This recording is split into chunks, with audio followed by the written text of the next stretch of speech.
साथियों, दुनिया के लोगों के लिए योग आज हमारे लिए केवल पार्ट ऑफ लाइफ नहीं है। प्लीज रिमाइंड, ये पार्ट ऑफ लाइफ नहीं है, बल्कि योग अब वे ऑफ लाइफ बन रहा है।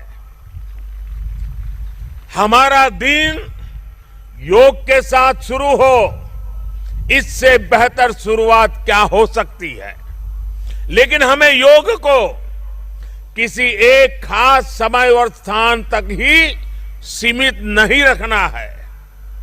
हमने देखा भी है, हमारे यहां घर के बड़े, हमारे योग साधक दिन के अलग अलग समय में प्राणायाम करते हैं। कई लोग अपने ऑफिस में भी काम के बीच में कुछ देर दंडासन करते हैं, फिर दोबारा काम शुरू करते हैं। हम कितने भी तनावपूर्ण माहौल में क्यों ना हो, कुछ मिनट का ध्यान हमें रिलैक्स कर देता है, हमारी प्रोडक्टिविटी को बढ़ा देता है। इसलिए हमें योग को एक अतिरिक्त काम के तौर पर नहीं लेना है। हमें योग को जानना भी है, हमें योग को जीना भी है, हमें योग को पाना भी है, हमें योग को अपनाना भी है, और हमें योग को पनपाना भी है। और जब हम योग को जीने लगेंगे, योग दिवस हमारे लिए योग करने का नहीं, बल्कि अपने स्वास्थ्य, सुख और शांति को सेलिब्रेट करने का माध्यम बन जाएगा। सूर्य नमस्कार। सूर्य पृथ्वी पर रहने वाले सभी जीवों के लिए ऊर्जा का स्रोत है। सूर्य नमस्कार हमारे शरीर का संपूर्ण और संतुलित विकास करता है, मन को एकाग्र और बुद्धि को कुशाग्र करने में मदद करता है। आध्यात्मिक उन्नति के लिए सूर्य नमस्कार को महत्वपूर्ण माना गया है। सूर्य नमस्कार 8 अलग अलग आसनों की मदद से 12 चरणों में क्रम से किया जाता है। सूर्योदय और सूर्यास्त के समय इसे करना ज्यादा फायदेमंद होता है।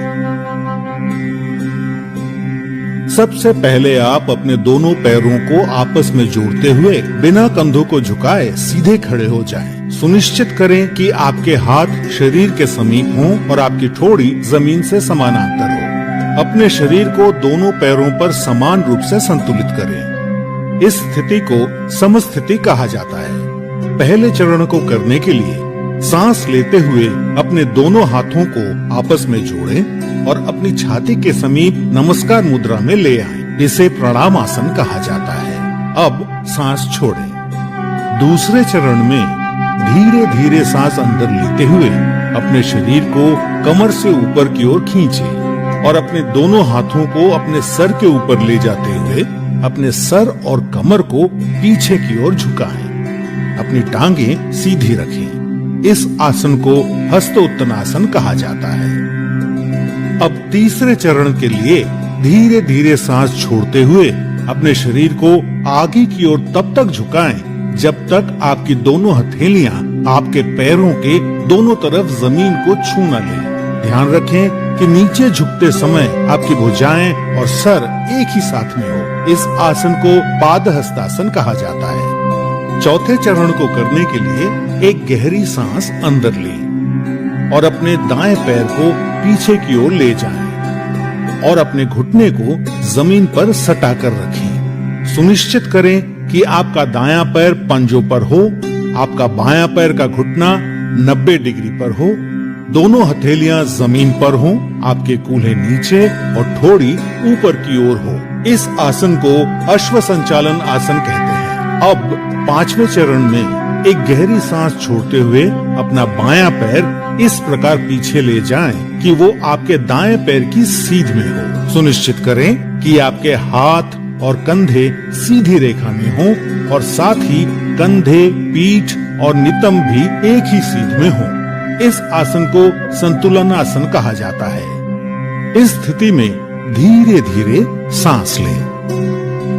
छठा चरण, सांस छोड़ें। अब अपने दोनों घुटनों को एक साथ जमीन पर रखें और अपनी छाती और माथे को भी जमीन पर रखें। सुनिश्चित करें कि आपके कूल्हे ऊपर की ओर और आपकी कोहनियां आपके शरीर के समीप हों। इस आसन को साष्टांग नमस्कार आसन कहा जाता है, क्योंकि आपके शरीर के 8 अलग अलग अंग जैसे दोनों पांव के पंजे, दोनों घुटने, दोनों हथेलियां, छाती और माथा जमीन को छूते हैं। ध्यान रखें कि आपके शरीर का वजन 8 अंगों पर सामान्य रूप से वितरित हो।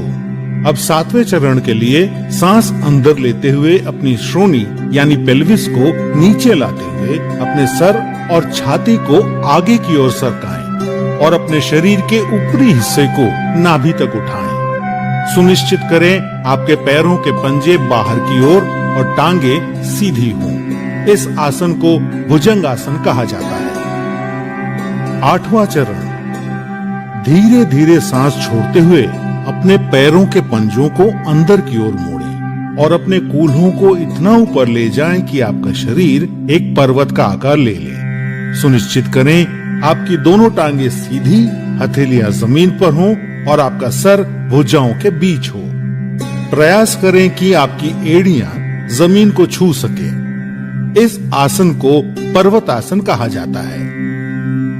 9वें चरण के लिए अपने कूल्हों को नीचे लाएं और सांस लेते हुए दाहिने पैर को आगे लाएं और अपने बाएं पैर के घुटने को जमीन पर रखते हुए पुनः अश्व संचालन आसन में आ जाएं। 10वें चरण में अपना बायां पैर भी आगे लाएं और सांस छोड़ते हुए पुनः पादहस्तासन में आ जाएं। 11वां चरण, अब धीरे धीरे सांस अंदर लेते हुए अपने शरीर को सीधा करते हुए अपने दोनों हाथों को ऊपर की ओर ले जाएं और पुनः हस्तोत्तनासन में आ जाएं। सुनिश्चित करें कि ऊपर आते समय आपकी भुजाएं और सर साथ में ऊपर आए। 12वां चरण, धीरे धीरे सांस छोड़ते हुए पुनः प्रणाम आसन में सीधे खड़े हो जाएं। अब इस पूरे अनुक्रम को अपने बाएं पैर से दोहराएं।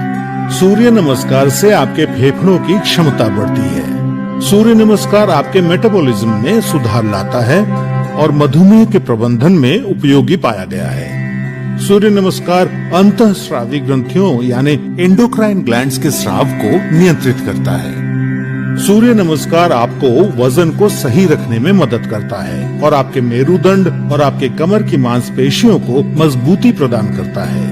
उच्च रक्तचाप यानी हाई बीपी के रोगियों को इस आसन को सावधानी के साथ करना चाहिए। हर्निया और पेप्टिक अल्सर के रोगियों को सूर्य नमस्कार नहीं करना चाहिए। सायटिका, सर्वाइकल स्पॉन्डिलाइटिस और अक्यूट आर्थराइटिस के रोगियों को भी सूर्य नमस्कार नहीं करना चाहिए। महिलाओं को मासिक धर्म के समय और गर्भावस्था में सूर्य नमस्कार नहीं करना चाहिए। नियमित रूप से सूर्य नमस्कार का अभ्यास आपके शरीर को विषाक्त पदार्थों से मुक्त यानी डिटॉक्स करता है और आलस को हटाकर पूरे शरीर को सक्रिय करता है।